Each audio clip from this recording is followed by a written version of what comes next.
जी means 2025 का rotational motion का next question, and question is here, a solid sphere with uniform density and radius r is rotating initially with constant angular velocity omega 1 about its diameter. After some time during the rotation it starts losing mass at a constant rate with no change in its shape. The angular velocity of the sphere when its radius become r by 2 is x omega 1 and the value of x is the numerical type question है जिसमें आपको x की value solve करनी है. Here in this question it is given to you a solid sphere having its radius r and it is rotating and during its rotation आपको ये बोल रखा है कि इसमें से धीरे धीरे करके इसका जो मास है वो डिटैच होना शुरू हो जाता है एक यूनिफॉर्म रेट से, इसका मास लूज होता है और फाइनली इसकी जो रेडियस रह जाती है वो कितनी रह जाती है r by 2, half of the initial radius रह जाती है सॉलिड स्फीयर की. तो उस टाइम पे इसके एंगुलर स्पीड हमें निकालनी है. तो सिचुएशन कुछ इस तरह से होगी कि स्टार्टिंग में आप सामने देख रहे हैं बिगर स्फीयर हमने बना रखा है और बाद में धीरे धीरे करके इसका मास एक यूनिफॉर्म रेट से बाहर निकलना शुरू हो जाएगा, इस तरह से लूज होना शुरू हो जाएगा धीरे धीरे करके और आप देखेंगे कि लास्ट में इसका रेडियस ये बचेगा. तो इनिशियली जो रेडियस हमारे पास था r रेडियस हमारे पास था और फाइनली अब जो रेडियस हमारे पास बचा है वो कितना बचा है r by 2 बचा हुआ है. लेकिन यहाँ पर इसका मास भी लूज हुआ है, यानी इनिशियली जो मास हमारे पास m1 था लेट इट बी m और इट बीइंग स्फीयर, ये स्फीयर हमारे पास है, इसकी डेंसिटी कांस्टेंट है. तो यहाँ पर जो m2 मास होगा ये हमें कैलकुलेट करना पड़ेगा क्योंकि कुछ मास यहाँ से क्या हो गया है, लूज हो गया है एज पर स्टेटमेंट. अब यहाँ पे m2 कैसे निकलेगा, तो हम जानते हैं जो डेंसिटी रहती है इसकी वो डेंसिटी कांस्टेंट होती है, density equal to mass upon volume. आपको गिवन भी है क्वेश्चन में, density remain constant, mass m है, इसका वॉल्यूम हो जाएगा 4/3 पाई r क्यूब. ये हमारे पास इनिशियल डेंसिटी हमें दे रखी है और वही डेंसिटी यूनिफॉर्म डेंसिटी की वजह से कांस्टेंट रहेगी. यहाँ इसका मास कितना हो जाएगा, मास इक्वल होता है volume into density. m2 volume कितना हो जाएगा इसका, it become 4/3 pi r by 2 का cube into density, got it here. Density कितनी हमारे पास है, m अपॉन 4/3 पाई r क्यूब. इसको सॉल्व करेंगे तो m2 आ जाएगा हमारे पास m by 8. ये हमारे पास मास ही आ गया है और स्टार्टिंग मास कितना था हमारे पास, m है. अब यहाँ पे इस प्रोसेस में हम यूज करेंगे law of conservation of angular momentum. No external torque is acting on system. इसका मतलब क्या हुआ, I ओमेगा रिमेन्स कांस्टेंट. इसका मतलब ये हो जाएगा कि I1 omega 1 is equal to I2 omega 2. अब यहाँ पे I1 क्या है, moment of inertia of solid sphere. Initial condition में ये होता है 2/5 mr², क्योंकि इसका मास m था स्टार्टिंग में, स्पीड कितनी गिवन है, ओमेगा 1 है. I2 कितना हो जाएगा 2/5 mr², मास कितना हो गया इसका m by 8 और रेडियस कितनी हो गई इसकी r by 2 mr². ये बात आपको समझनी है, 2/5 mr². ये इसका मोमेंट ऑफ इनर्शिया फाइनल है, इनटू ओमेगा 2 हमें फाइंड आउट करना है. कितना हो जाएगा 2/5 mr² into omega 1 become equal to 2/5 into 8 into again 1/4 यहाँ से बचेगा into mr² into omega 2. mr² यहाँ भी है, mr² यहाँ कैंसिल आउट हो जाएगा, 2/5 यहाँ है, 2/5 यहाँ है. In this way omega 2 is equal to 32 omega 1. और आपका क्वेश्चन है कि इसका स्पीड कितना हो जाएगा, वो आपने कैलकुलेट करना है इन टर्म्स ऑफ x के. तो आपको गिवन है omega 2 is equal to x omega 1. अगर हम इनको कंपेयर करें x comes out to be 32. The next question is, a wheel is rolling on a plane surface. The speed of particle on the highest point of the rim is 8 metre पर second. The speed of particle on the rim of the wheel at the same level as the center of the wheel will be, and 4 options are given to you. अब ये question यहाँ पे pure rolling पे based question है. तो pure rolling की जब भी हम बात करते हैं तो रोलिंग मोशन में दो मोशन इसके अंदर इंक्लूड होते हैं. एक होता है ट्रांसिटिव मोशन और दूसरा रोटेशनल मोशन. जो ट्रांसिटिव मोशन होता है उसके अकॉर्डिंग इसको लीनियर मोशन मिलता है, लीनियर वेलोसिटी मिलती है. रोटेशनल मोशन के लिए इसके पास एंगुलर स्पीड होती है. इस तरह से ये अपने सेंटर के अबाउट यहाँ पे रोटेट कर रहा है. हमें पता है कि जब कोई बॉडी प्योर रोलिंग में होती है तो उस टाइम पे जो पॉइंट ऑफ कांटेक्ट होता है ये इंस्टेंटली रेस्ट पे होता है, यानी इस पॉइंट की इंस्टेंटेनियस वेलोसिटी जीरो होती है. वो इसलिए पॉसिबल हो जाती है कि रोलिंग की कंडीशन होती है v equal to r omega. अब यहाँ पे इस पॉइंट की इंस्टेंटेनियस वेलोसिटी जीरो हो गई, जो सेंटर ऑफ मास होता है उसका वेलोसिटी v है और जो टॉप मोस्ट पॉइंट होता है उसका वेलोसिटी 2v हो जाता है. Is the condition of pure rolling. अब इस कंडीशन में हम देखेंगे कि प्रॉब्लम में आपको गिवन है कि highest point of the rim having its velocity 8 metre पर सेकेंड। इसका मतलब आपको प्रॉब्लम में उसने दे रखा है कि जो हाईएस्ट पॉइंट की वेलोसिटी 2v होती है, जहां v किसकी वेलोसिटी है, सेंटर ऑफ मास की वेलोसिटी है इसकी, यहाँ पे तो 2v की वैल्यू आपको 8 दे रखी है, तो v कितना हो जाएगा यहाँ से 4 मीटर पर सेकेंड हो जाएगा। अब आपका प्रॉब्लम ये है कि आपको वेलोसिटी यहाँ पे सेंटर के ठीक सामने जो पॉइंट होगा इसकी वेलोसिटी कैलकुलेट करनी है, ये वन।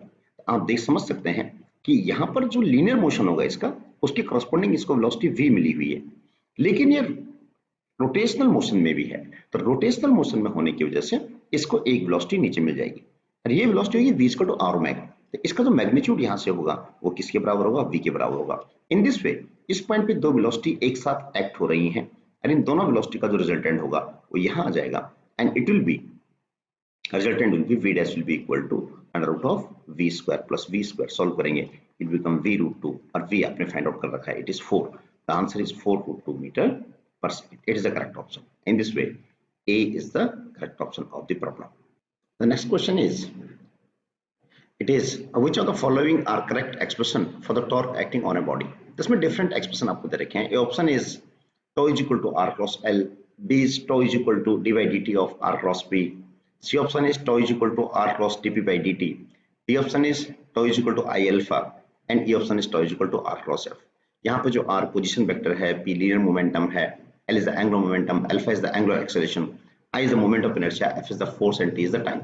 अब यहाँ इस क्वेश्चन में हम हर एक एक्सप्रेशन को चेक करेंगे तो हमें पता चल जाएगा कि कौन सी ऑप्शन हमारे लिए करेक्ट है। तो पहली ऑप्शन जो दे रखी है उसने ए ऑप्शन दे रखी है, tau is equal to, ये दिया उसने r cross L, ये गलत ऑप्शन है, r cross L नहीं होता, tau is equal to r cross f होता है, r cross f होता है, ये करेक्ट आंसर नहीं है। B option is tau is equal to d by dt of r cross b, ये उसने ऑप्शन आपको दे रखी है। अब इसको चेक करते हैं ये सही है या गलत है।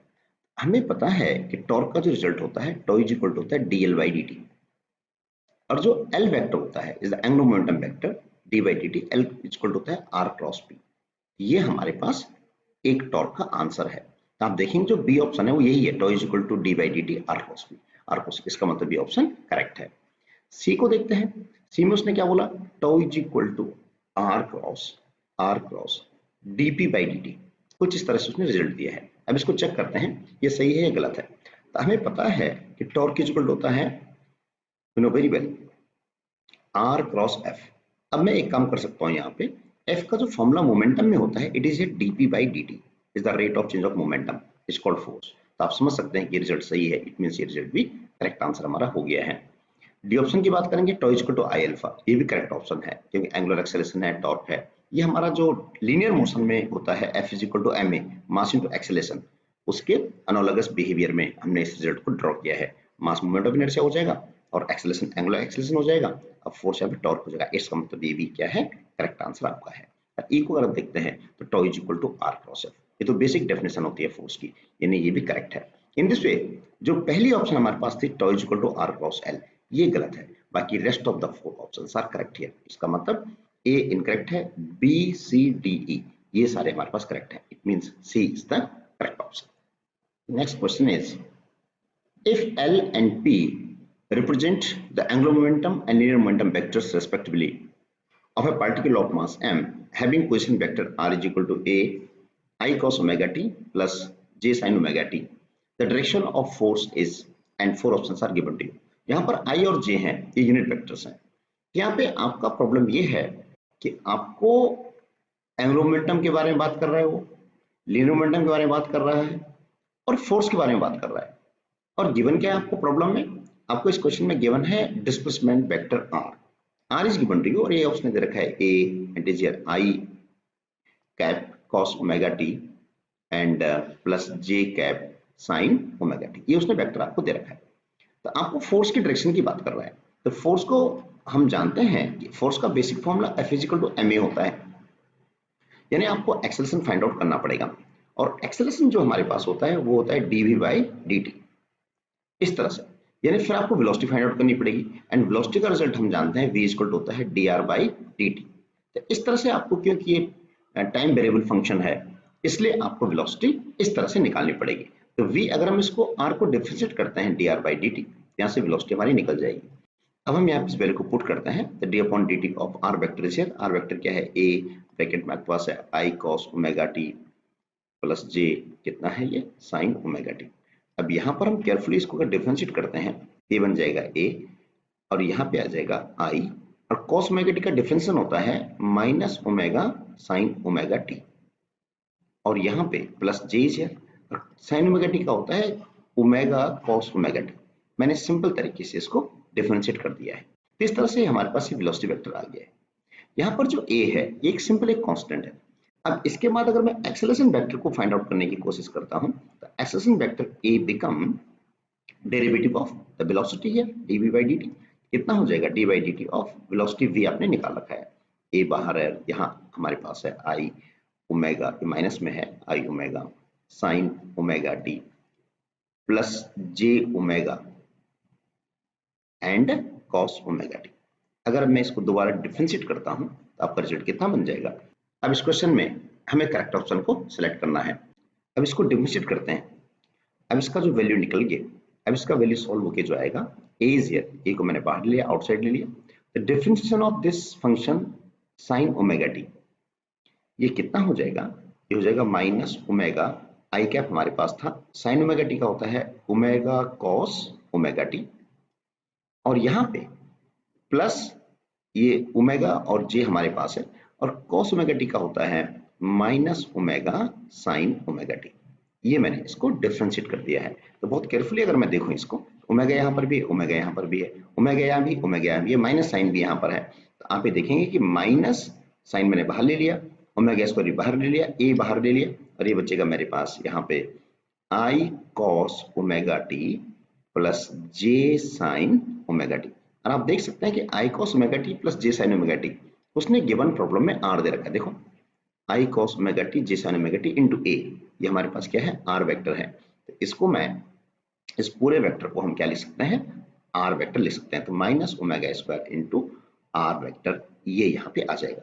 इस तरह से जो एक्सेलरेशन है वो आर वेक्टर के प्रोपोर्शनल है, लेकिन नेगेटिव में है। तो फोर्स कितना होता है, फोर्स इक्वल होता है मास इंटू एक्सेलरेशन वेक्टर। ये हो जाएगा minus of m omega square r. In this way, the force vector is just opposite to r vector.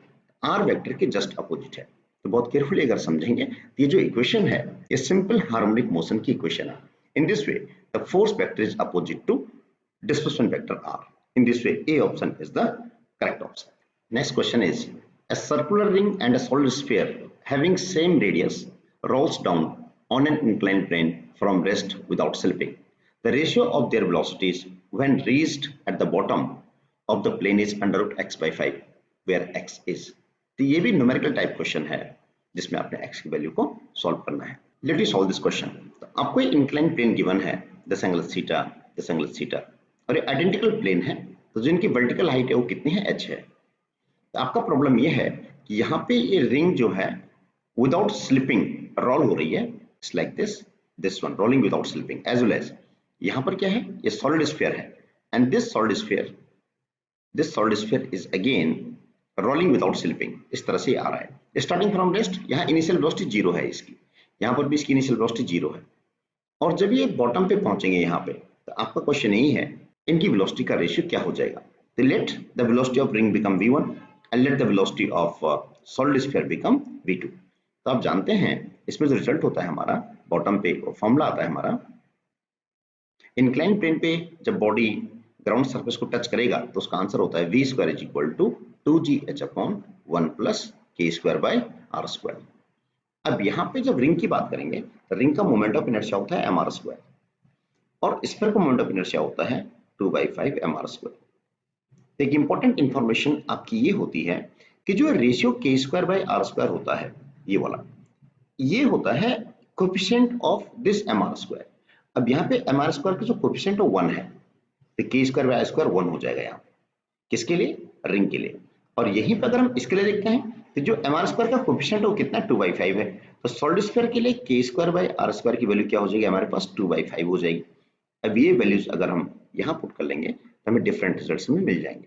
तो रिंग के लिए जो रिजल्ट बनेगा हमारा वो बनेगा v1 square is equal to 2gh 1 plus 1 हो जाएगा, it become here 2gh by 2।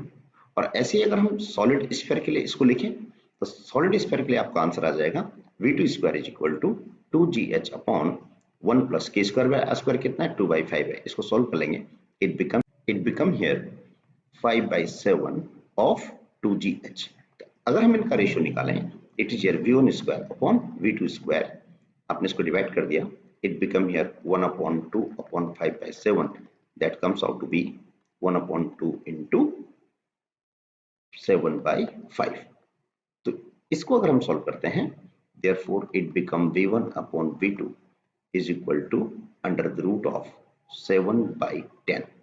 और आपको प्रॉब्लम में गिवन है, ये जो वैल्यू आपको निकाली है, जो वैल्यू आपने फाइंड आउट की है, उसका आंसर है under root x/5 which is equal to under root of x/5। In this way अगर हम स्क्वायरिंग बोथ साइड कर ले तो आपका आंसर कितना आ जाएगा 7/10 is equal to x/5। तो ये हो जाएगा 5 2 जा 10, x equal to कितना आ जाएगा 3.5 is the answer।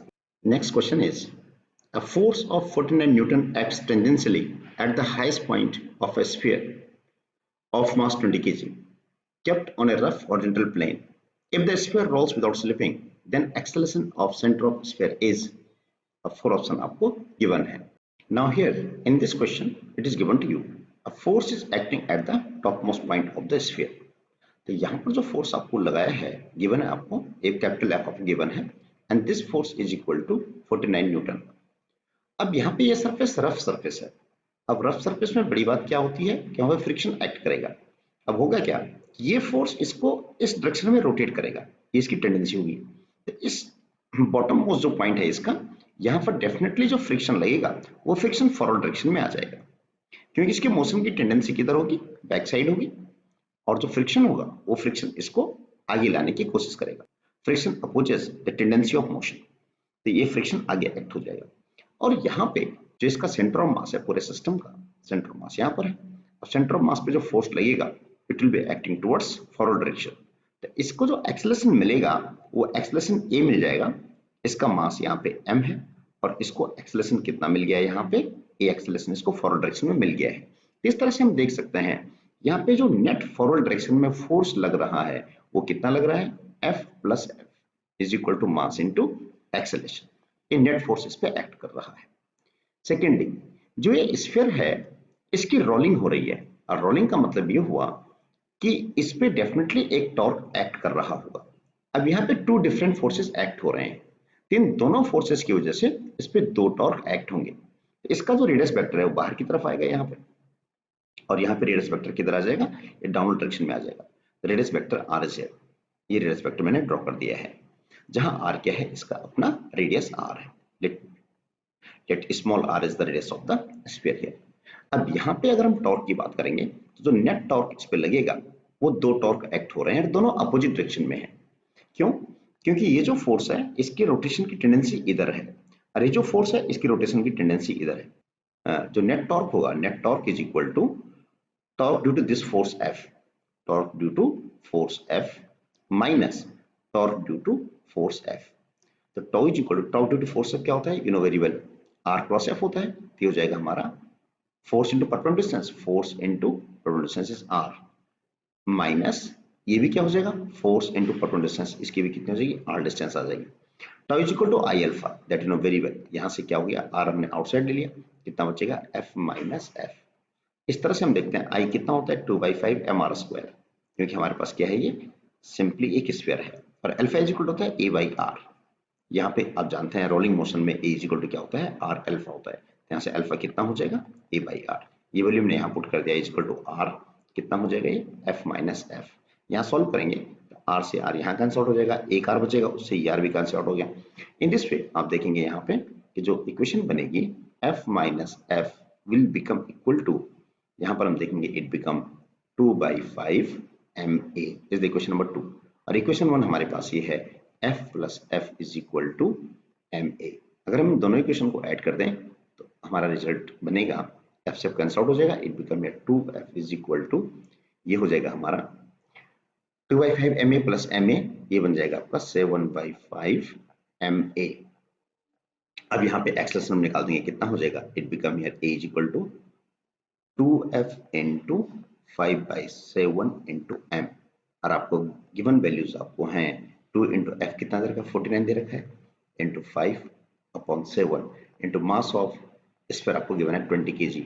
इस तरह से आप आंसर निकाल सकते हैं। इसको 5 4 जा हो जाएगा, ये 2 2 जा हो जाएगा, एंड ये कितना हो जाएगा 7 7 जा 49, that comes out to be 7/2 and which comes out to be 3.5 meter per second square is the acceleration of the sphere here. In this way, option A is the correct option.